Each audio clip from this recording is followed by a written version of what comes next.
The stage is set for the state of war in Tamil Nadu. This is the first state election that's being held without the iconic netas like Jayalalitha and Karunanidhi. The stakes are high for both the Dravidian parties, the AIADMK and the DMK, while for OPS and EPS, this is a battle for survival. For Stalin, this is a battle of prestige. All eyes are also on Kamal Haasan. Can he convert his fan base into a vote base? Here's a quick look at all that you need to look out for in tomorrow's big election.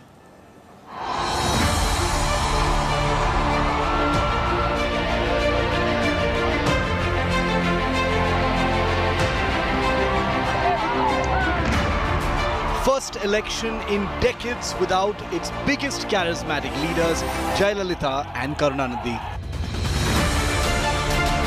The first election where both the Dravidian parties have second-generation netas fighting for power. The Tamil Nadu Assembly polls this time are crucial not just for the ruling AIADMK and the DMK, but also for the big national picture. The state, which has the trend of voting out the incumbent, bucked the tradition in 2016 when Jayalalitha was voted to power again. But with Amma gone, can the AIADMK do an encore? The stakes are high, the DMK is witnessing another sunrise, and the days leading up to the elections have seen a bitter war of words. From dynasty, 2G मतलब मारन परिवार की 2 पीढ़ियां, 3G मतलब करुणानिधि परिवार की 3 पीढ़ियां और 4G मतलब गांधी परिवार की 4 पीढ़ियां. ஆனா வேண்டுமானால் இந்த அரசியல் வாரிசுன்னு சொல்லிட்டு இருக்க அதிமுக வேண்டுமானால் ஓ பன்னீர்செல்வத்தினுடைய மகன், அதே மாதிரி மற்ற அமைச்சருடைய மகன்கள், ஜெயக்குமாருடைய மகன், அவங்க தான் வந்து எந்த பணியும் இல்லாமல் நேரடியாக வந்ததுக்கு வாரிசு அடையாளமாக தெரியுறாங்களே தவிர திமுக பொறுத்த வரைக்கும் அது நடக்கவே நடக்காது. to corruption, ஐடி சிபிஐ வச்சு எல்லாத்தையும் மிரட்டுறாங்க.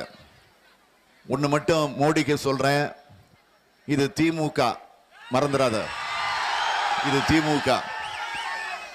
நான் கலைஞருடைய மகன். இந்த சலசலப்புக்கெல்லாம் நான் அஞ்சி உடைக்கிட மாட்டேன். ஸ்டாலினுடைய மகள் வீட்டிலே இன்றைக்கு வருமான வரி போய் பார்த்த உடனே என்ன குதிக்கிறாங்க திமுக காரர். நீங்க தான் மடியில கனமுள்ள வழியில பயம் இல்லைங்கிறீங்க. ஏன் நீங்க பயப்படுறீங்க? நீங்க ஏங்க பயப்படுறீங்க? This election is an emotive one. 2016 was such a cliffhanger of an election that the margin of victory was less than 5,000 votes in as many as 53 seats. Will it go down to the wire this time too, or will there be a clean sweep? The 5 seats to watch out for are Edapadi, Kolattur, Coimbatore South, Bodinaikanur and Cheppok Thiruvallikeni in Chennai. Tamil Nadu Chief Minister E. Palaniswamy is contesting from the Edapadi constituency in Salem. He's won from this constituency 4 times. Kolattur has been a DMK bastion, and party chief Stalin won this seat with a huge margin in 2016. Stalin received over 91,000 votes, which was nearly 23% of the total votes polled. Cheppok Thiruvallikeni was the constituency of M. Karunanidhi for many years till he shifted to Thiruvarur. This year, his grandson Udayanidhi Stalin hopes to take the legacy forward. The AIADMK is already demanding that polls be rescinded in Cheppok and 4 other constituencies over alleged illegal money distribution. Coimbatore South has been an AIADMK bastion, but this time it's been given to BJP leader Vanathi Srinivasan. But it is here that actor turned politician Kamal Haasan, founder of the Makkal Needhi Mayam, will be making his electoral debut. Thousand Lights is another constituency to watch out for. BJP's candidate here is popular actor Khushbu. Giving her a fight is doctor activist Dr. Arilan Naganathan from the DMK. The battle lines are drawn, the warriors are ready.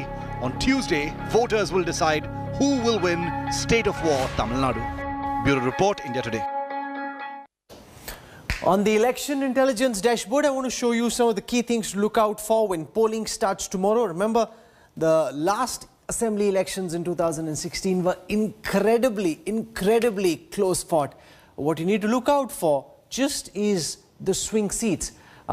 There are 118 seats out of the total 234 seats in the Assembly of Tamil Nadu where the winning party has changed in every election over the last 3 elections. 75 of those swing seats were won by the DMK in the last elections, but these are seats that are highly volatile.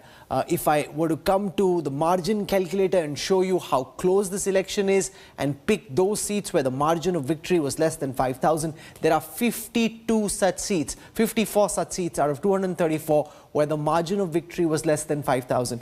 The AIADMK picked up 31 of those seats. Along with its alliance partners, the DMK 23. But when the margin of victory is so narrow, then you really can't tell where that seat will go. But remember, if we were to look at the 2019 Lok Sabha trends, and if that was the trend that were to carry forward through polling day, then it's a one-way sweep for the DMK. But how much has EPS been able to claw back since that debacle? Now, Tamil Nadu typically registers in the mid-70s when it comes to voting percentage. So it was 2016, 75% of the voters voted, in 2011, 78%, and in 2006, 71% of the voters voted. So it's typically between 71 and 78 according to the trends of the last 3 elections. I want to introduce also at this time Priyamvada, who's been tracking this election very closely for us, also TM Veeraraghav. Veeraraghav, I come to you first. What are the factors that you will be looking out for? Will this be a hard-fought election like the previous assembly election, or do you think the DMK sweep in the 2019 Lok Sabha elections, even if it doesn't get carried forward in the same way, but that will be the trend that will get repeated through the state tomorrow? What's your sense, Veeraraghav? I think it's possibly the latter. I don't suspect this to be as close an election as it was in 2016, which was something that we haven't seen in Tamil Nadu historically. That was an extremely close election, 0.15% vote share difference between AIADMK and DMK in the end in that election. I don't think this one's going to be that close. This is going to be a decisive election. The factors you asked me, I think the first factor is the caste factor. This is the first time in Tamil Nadu as an observer that I've seen. While caste has played an extremely important factor, Rahul, all across, this is the first time that one has seen the open assertion of caste. When you have a one-year quota being announced and a deputy chief minister going out trying to consolidate the Tevar vote, there is a sense that the chief minister has catered to one particular caste.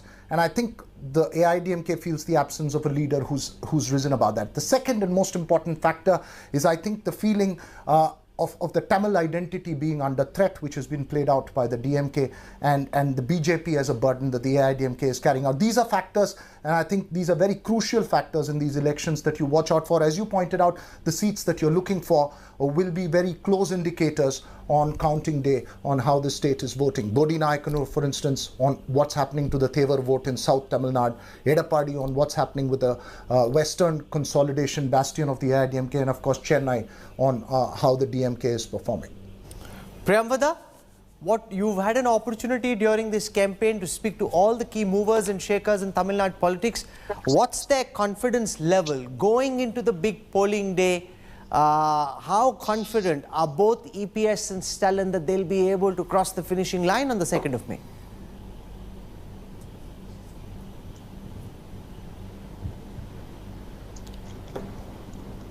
Priyamvada? Rahul, can you just repeat that question? I seem to have missed the audio. Okay, so I'm saying you had an opportunity to speak to all the key movers and shakers in Tamil Nadu politics. How confident do EPS and Stalin seem that they'll be able to take their alliances across the finishing line? Technically, both EPS and Stalin seem very confident for the simple factor the EPS Chief Minister, EPS goes with the line that he has fulfilled most of the promises. He was able to deliver a good governance, especially handling of COVID situation in Tamil Nadu was extraordinary according to the Chief Minister, which has reached out to the people, except for the alliance arithmetics of DMDK falling out in the last minute, which would eat into other backward caste votes, and this one-year reservation in some way going going in favor of the present NDA alliance, in some way going against the ADMK alliance, because you have 10.25%, but then especially in northern districts of Tamil Nadu, you might have half a percentage of 1 years, and remaining could be SCs and other backward castes who are not happy with the 1 year reservation. And also DMDK and AMK are going to be playing a crucial role as far as the ADMK is concerned. On the other hand, DMK also seems very, very confident. When we spoke to MK Stalin and when we spoke to Udayanidhi Stalin, they have been totally pitching not just on anti-incumbency, they have taken the corruption allegations, and especially in the last 10 days, the course of campaigning, the style of campaigning played an important role. Remember Udayanidhi Stalin bringing out that AIMS brick that was not the AIMS foundation brick that was lying down in Madurai, and how the central and the state leadership have not taken the schemes forward, and their line has been the NEET issue.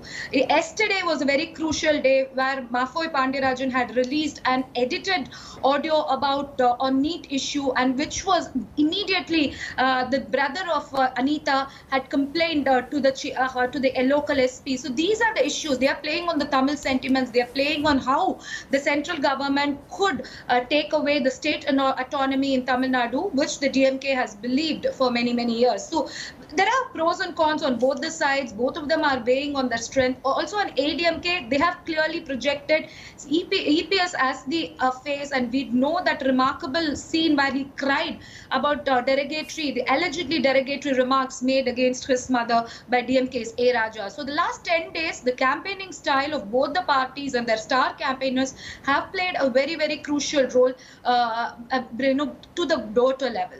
Okay. So make no mistake, to his credit, E. Palaniswamy has been able to claw back from where things were in 2019. So it won't be the kind of one-way traffic that we saw in 2019, but to what extent has he been able to change things? And will it still be a strong DMK victory or a tight fight? We look out for that all through the day. Stay with me, Veera Raghav and Priyamvada. We now want to shift attention to Kerala. God's own country will decide tomorrow. The main contenders for the 140 seats are the CPIM-led Left Democratic Front, or the LDF, and the Congress-led United Democratic Front, or the UDF. But the BJP is hoping to pull off a major upset and make some inroads into Kerala. Can the Saffron Party do better than it's done in the past? And more importantly, will the 4-decade-plus norm of Kerala politics of changing governments every 5 years still hold? Or will Pinarayi Vijayan, the captain of the Left Front, be back in the saddle again?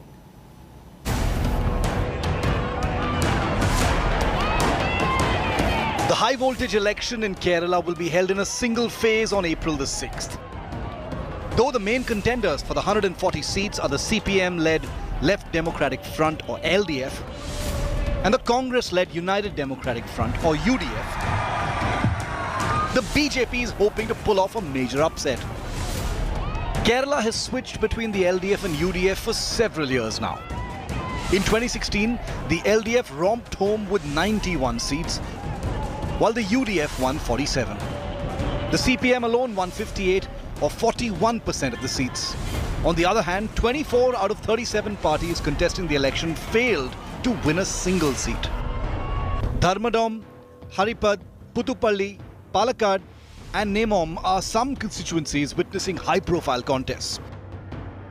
While Chief Minister Pinarayi Vijayan is contesting from Dharmadom, while E. Sridharan, also known as the Metro Man, is the BJP's candidate from Palakkad. Former Congress Chief Minister Oomen Chandy is contesting from Puthupalli. Opposition leader Ramesh Chennithala is in the fray from Haripad. All eyes are on Chief Minister Pinarayi Vijayan, who is not just fighting anti-incumbency, but also corruption charges linked to the gold scam. രാഷ്ട്രീയമായി എടുത്ത പ്രശ്നങ്ങളാണത്. രാഷ്ട്രീയമായി കാര്യങ്ങൾ കൈകാര്യം ചെയ്യുമ്പോഴാണ് മുഖ്യമന്ത്രിയെയൊക്കെ target ചെയ്യാൻ അവർക്ക് സാധിക്കുന്നത്. അതിൻ്റെ ഭാഗമായി എത്രത്തോളം കാര്യങ്ങൾ നടന്നു എന്നുള്ളത് ഇനിയുള്ള വേളയിലാണ് പുറത്തു വരിക. Kerala is also a prestige battle for Rahul Gandhi. The Congress MP from Wayanad has gone all out to campaign in the state, locking horns with the left and the BJP. It's interesting to me that the Prime Minister spends every single day saying Congress Mukt Bharat. I have never heard the Prime Minister say CPM Left Front Mukt Bharat or CPM left front Mukt Kerala. Never. It was in 2016 when the BJP won a seat in Kerala for the first time. Party veteran O. Rajgopal won from Nemom after receiving over 67,000 votes. In 7 other constituencies, Manjeshwar, Kasargod, Chattanur, Malampura, Palakkad, Karakkuttam and Vatiyurkavu, the BJP had come second. This time the Saffron Party has fielded Metro man E. Sridharan from Palakkad. I have gained a lot of experience. And I have also gained a lot of expertise, technical knowledge. I felt this knowledge and experience should be made available to people of my area. The only way is enter into politics. Mere entering into politics is not enough. You must have some position of power so that you can decide matters, you can get things executed, you can bring help and assistance to the people of this area. God's own country is now all set for the vote. With Gopi Krishna Ranithan in Thiruvananthapuram, Bureau Report, India Today. Okay, I want to show you some interesting data points for the state of Kerala. And I look first at the margin calculator, which will give you a sense of how many seats were won and lost by very narrow margins. 29 out of the 140 seats were won with a margin of less than 5,000 votes in the last elections. 19 of those were won by the Left Democratic Front. 19. The UDF won only 8 of those, which means that, you know, those are seats where their win was very narrow and their lead precarious. These are the swing seats, seats which have changed hands in every election over the last 3 elections. Kerala has 32 such seats. The LDF in the last election won 24 of those seats. The UDF won 3. The BJP had 1. Now I'll show you the strongholds of the CPM. Strongholds are those seats which have been won by the CPIM in every election over the last 3 elections. Very strong presence of the CPM in North Kerala, which is also where the left is expected to do well in some parts of central Kerala. Congress, for its part, typically tends to be stronger in the southern parts of the state. 20 Congress strongholds out of the 140 seats of Kerala. Remember, unlike, say, a West Bengal or an Assam, Kerala more urbanized as a state, especially in the coastal region. 64 out of 140 seats are considered urban seats. Out of these, the LDF won 39, the UDF won 20 in the last elections. If I look at what happened in rural Kerala, out of the 48 seats of rural Kerala, LDF had picked up 32, the UDF had picked up 13. Rahul Verma now joins us, leading poll Pandit. Also with us is Sachidanand Murthy, resident editor of the Malayala Manorama and one of the top voices covering politics in Kerala for many decades. Sachidanand Murthy, I come to you first. Give our viewers a sense of why the LDF feels so confident that this 4.5-decade-old record of governments not getting repeated is likely to be broken this time round. Yeah, I think, you know, when we came to the announcement of the elections, Pinarayi Vijayan had become the main factor in Kerala public life, in political life. So this is at one level a referendum on the way Pinarayi Vijayan has ruled the state. He has been a very decisive chief minister.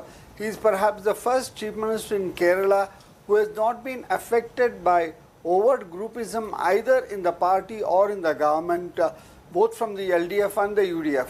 So he has been a strong man. His style of functioning is strong, and he has also delivered some important welfare schemes like the kit for families, which worked very well. He has handled the flood and COVID crisis in his own inimitable style.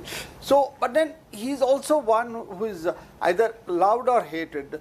There is no point of ignoring him. That's what when the election campaign began, that is the advantage which the LDF had, and also he had his way with his own party. I mean, he could drop heavyweight ministers saying that they won 2 consecutive terms, and there was unrest in the party about this.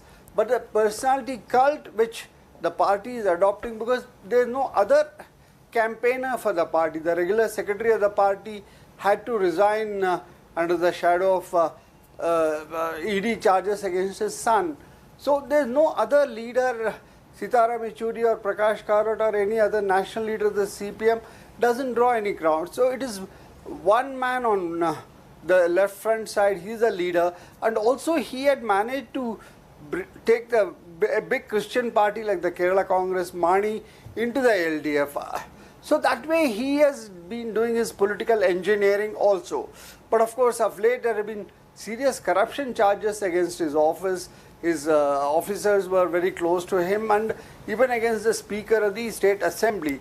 So, but then again, Vijayan is like Sharad Pawar. When Sharad Pawar was summoned by the Enforcement Directorate during the Maharashtra election, he said, okay, I'm coming to your office. So he turned the tables on central agencies. So that's what Vijayan has also been trying to do.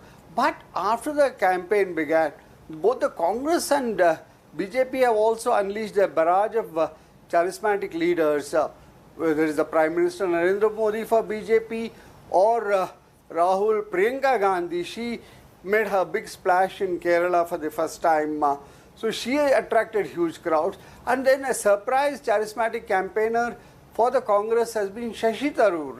He has been there in 56 constituencies, making speeches, connecting with the youth with his own special style of Malayalam and all that. So there has been much more active wooing by both the UDF and NDA. So the race has become very close. As you pointed out, Kerala elections are always close. So this time, from a very strong advantage which Vijayan had before the election campaign began, now it has become much closer. Okay, in fact, Rahul Verma has a piece out on the India Today website where he makes exactly that point, that contrary to opinion polls that came out which gave LDF the edge, you feel that this election is going to be much tighter, much closer than has been conventional political wisdom thus far. Explain your contention, Rahul Verma. Thank you, Rahul. And I completely agree with Mr. Murthy that, in last couple of weeks, the election has become much closer than what was anticipated. Apart from certain things which Mr. Murthy mentioned about the performance of the government and getting KC money on his side, I think the perception that LDF is surely going to be to win was also based on their performance in the local body polls which happened last year. And it seemed that in media, the reports was as if LDF has swept the polls. They, of course, won the poll for sure, but the gap between LDF and UDF in vote share terms was very minor. In fact, if you calculate across these things, the gap was only 1%. So, and that 1% vote share is not that great that it can't be overcome. Second, as he mentioned, on the corruption charges, as well as there is greater amount of campaign by the Congress party. In fact, national level left leaders are absent in the campaign in Kerala. And it seems, and I read one piece by a journalist who traveled across Kerala, and he wrote, it seems as if Vijayan is contesting in all seats. So Vijayan is, of course, is charismatic and drawing his own set of crowds, but he's also antagonizing a lot of people within the left and some people who think that this is more authoritarian way of dealing with things. I think third, which we didn't discuss, so it like 2-3 weeks back, Sabrimala was not, it seemed like Sabrimala is going to be absent in 2021 polls. Suddenly it has come up to the fore after LDF leader, who's also minister, said that perhaps we made a mistake by supporting the court's judgment. Sitaram Yechuri distanced from himself. Vijayan didn't say a word on it. So given in fact, I would say LDF paid a price of its stand on Sabrimala issue in 2019 election. The UDF won 19 out of 20 seats. So I don't want to rule out that the Hindu segment of LDF voter actually moved towards BJP, and there is greater minority consolidation behind the UDF, which can make the election much closer. Okay, stay with us. I want to shift our attention now to West Bengal, because in phase 3 of the West Bengal Assembly elections, there are 31 seats across 3 districts of Dakshin Chaubish Parganas, Howrah and Hooghly that go to the polls. Most of these have been TMC bastions in the past. Of the 31 seats going to the polls on Tuesday, the TMC won 29 of them in the 2016 Assembly elections. And make no mistake, the tone and tenor, the direction of the West Bengal elections will be set tomorrow, because for the BJP to be able to uproot the Trinamool, it is imperative that they not just do well in the districts where they did well in 2019 in the Lok Sabha elections, but also extend their sway into districts where the Trinamool did well in 2019, because if they don't do that, then the Trinamool will more likely end up in front when the numbers are counted. So a lot will depend on what happens tomorrow and then in the 4th phase. Here is our primer for phase 3, West Bengal.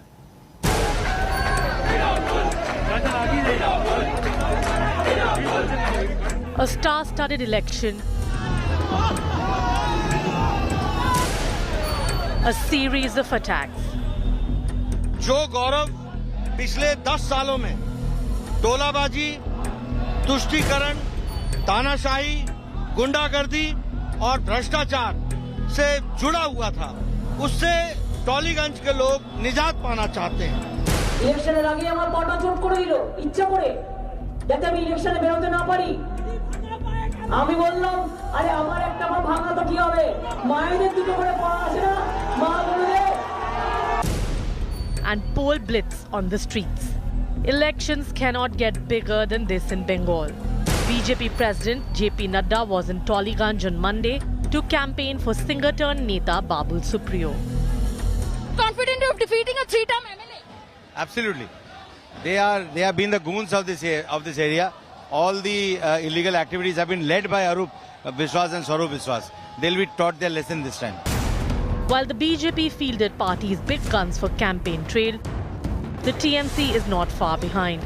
The party has roped in actor and Samajwadi Party leader Jaya Bachchan to campaign for TMC's Arup Biswas. For a single woman fighting against all atrocities, head broken, leg broken, but they have not been able to break her heart and her brain, and her determination to move ahead and make Bengal one of the best in the world. Tollygunj voters will cast their votes in phase 4 on April 10. The TMC meanwhile is upset over Prime Minister Modi's campaign style.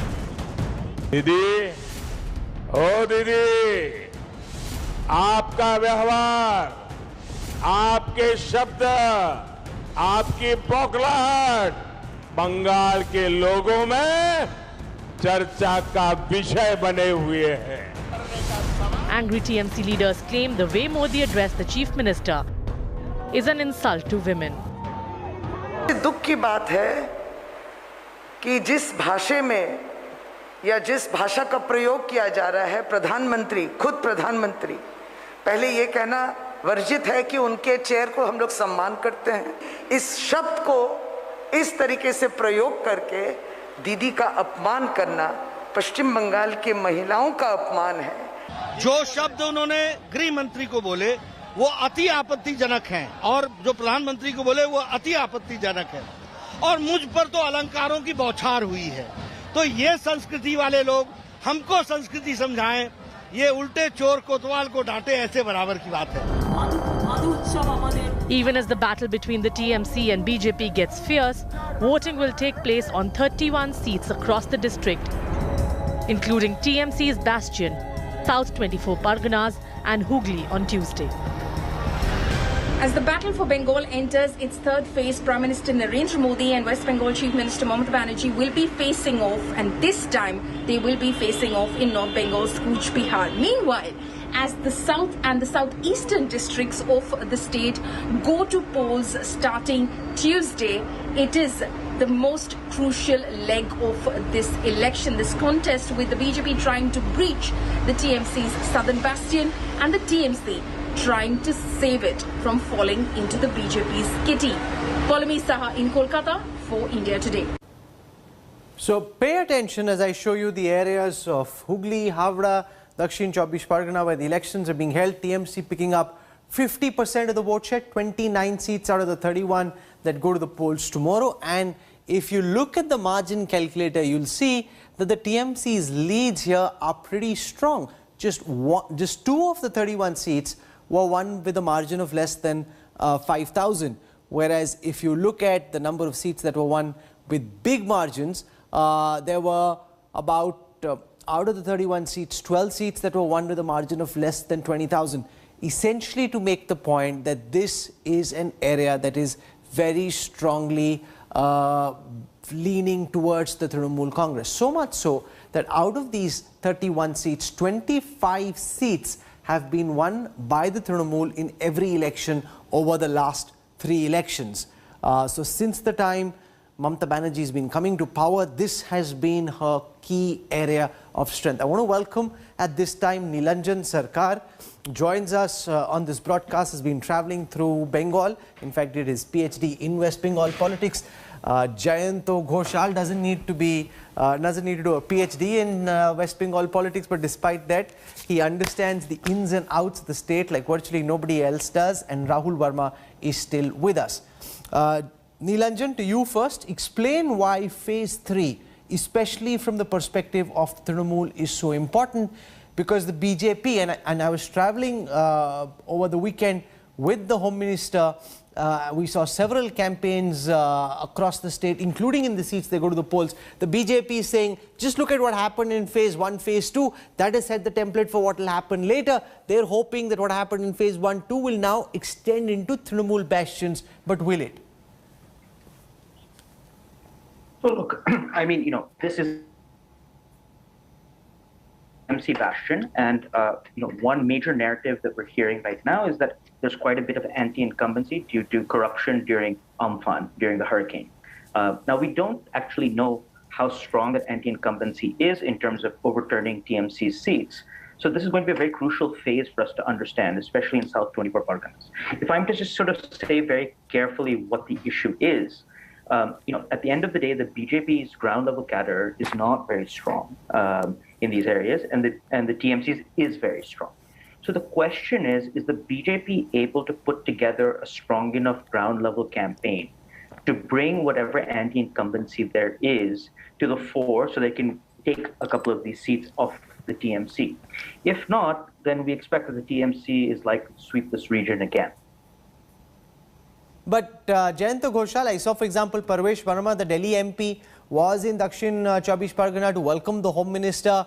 He had his whole battery. They've got, in the same fashion, 1 MP in every district. In some districts, there are more than 1 MP. So the BJP is rolling out all the men machine that they have. The question is, have they been able to build the kind of ground support that will help them overtake the Trinamool, which had a very healthy lead on most of these seats?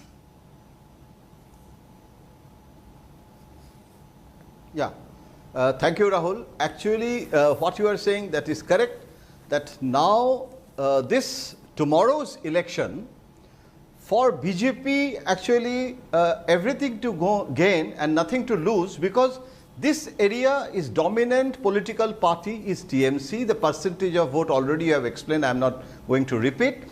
But the BJP's aggressive strategy, campaign, what you are saying that several MPs are here. Today I met Keshav Maurya, the Deputy Chief Minister, UP. He held a panchayat meeting here, and the party panchayat and the workers meeting, and he was campaigning in these areas where tomorrow's election is there.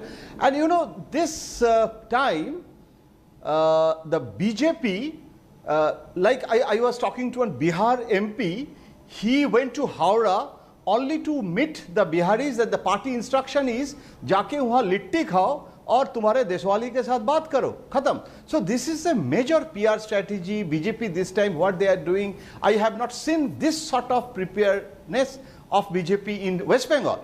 But Mamata, one thing very important, that tomorrow's election, the Muslim population in several constituencies, among 31, I was trying to study, maybe 20 seats are very important, Muslim dominated areas, and the last time yours, what you are explaining, the statistics, the Muslim vote, it was clearly with Trinamool. Now the Siddiqui's party, the Secular Front's party, is also contesting in these areas, and Mamata Banerjee, very unusual utterance, just 2 days back, she said openly, appealing to the Muslim, that from Hyderabad, BJP's friend has come, and the Siddiqui, the Furfura Sharif's, the boy, and they are trying to dent the minorities' vote to help BJP. So they are the friend of BJP, be cautious and don't fall into the trap. So this, I mean, the appeal to the minority is very interesting. I have not seen this sort of appeal from Mamata Banerjee in the earlier elections, because Siddiqui's party also is a new phenomenon, the Indian Secular Party, and they are saying, Siddiqui is saying that like in Uluberia, in Howrah district, there are 2 constituencies where the Bengali Muslims are there, and he is saying that our party, they have given Hindu candidates also. We are not a Muslim party. We are talking about not only Muslims, scheduled caste, scheduled tribe. So this party is also trying to dent the SC/ST vote bank of Mamata, okay. OBC so vote Rahul bank Verma, are you expecting West Bengal in the end to be a phase-by-phase election, where depending on whose stronghold it is, like phase 1 and phase 2 in Medinipur, largely the stronghold of the, not stronghold, but those are areas where the BJP did well in the last Lok Sabha elections and would be hoping to carry forward that trend, whereas in phase 3 and 4 the Trinamool most strong. Is that ultimately how you think May 2 will also pan out, or do you think by tomorrow, maximum by phase 4, a very strong trend would likely get set in? Rahul, this is a long election over 8 phases, but I think 3rd and 4th phase is very, very crucial in terms, I see this as an inflection point. I think by 4th phase, the election would set in favor of one party or the other. BJP has made a strong insurgent campaign. As Nilanjan was pointing out, if they don't pick up seats in 3rd and 4th phase, then their campaign will basically, of course, they will, emerge as a very important party. But the campaign to defeat TMC will become harder. These are the 2 phases where you rightly showed the TMC did really, really well. These phases also, the 3rd and 4th phase is very different in terms of the demographics that has been supporting BJP so far. So now you are basically entering in urban Bengal. You are entering in regions which has lower SC and ST population. And these 2 things, so BJP has been doing well among SC and ST and doing well among rural areas. So phase 3 and phase 4, BJP has to improve its seat share performance. Second important thing is basically Mamata needs to hold on. Because as the panelists before me mentioned, from this phase onward, the big question for Mamata Banerjee would be to not just hold on to her Muslim vote, but consolidate. And from tomorrow's phase,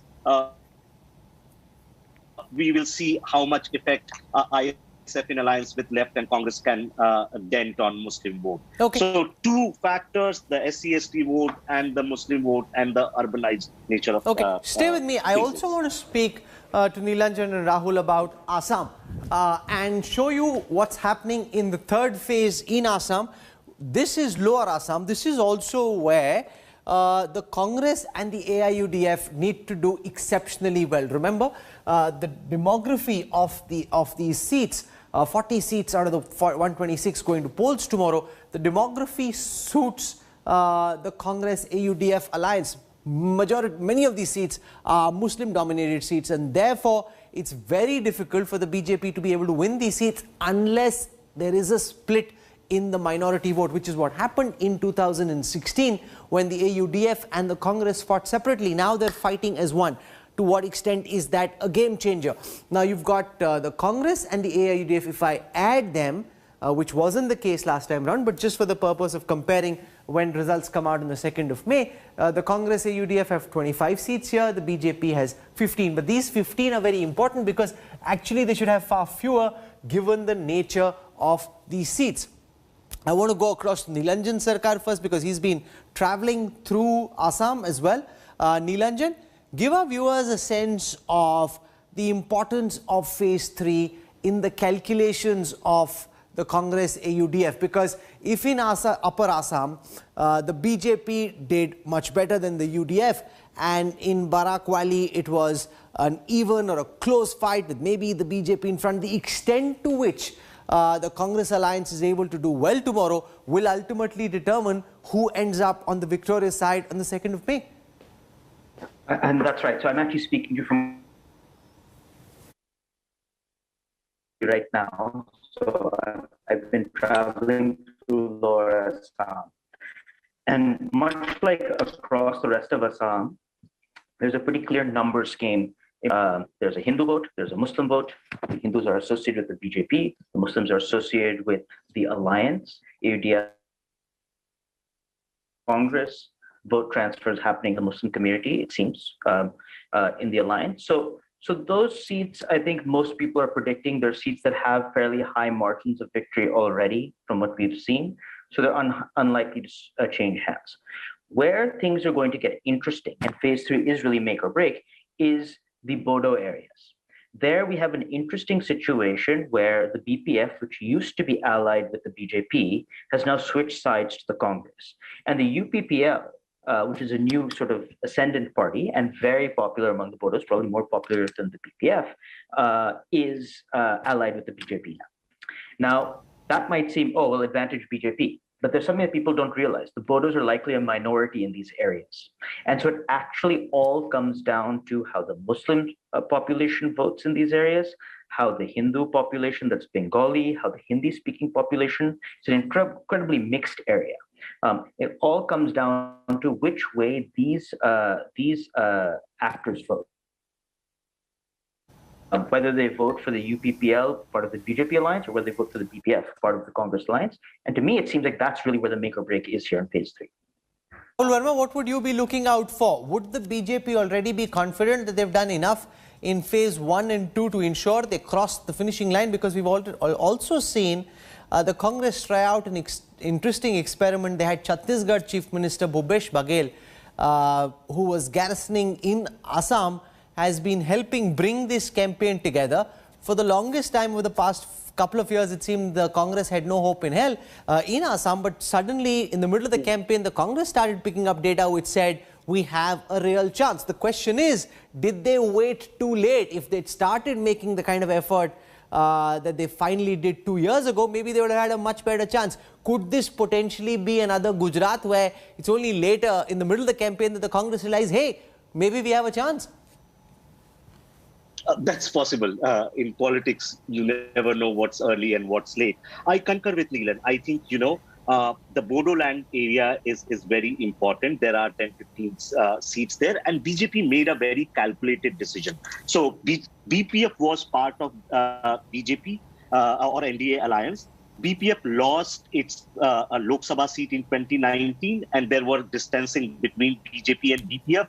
BJP made a calculated risk by aligning with UPPL during the Bodoland Territorial Council election, which happened last year, and UPPL emerged as victorious, right? So, I think in this phase, what is happening with the Congress alliance is that they have got all three parties to contribute.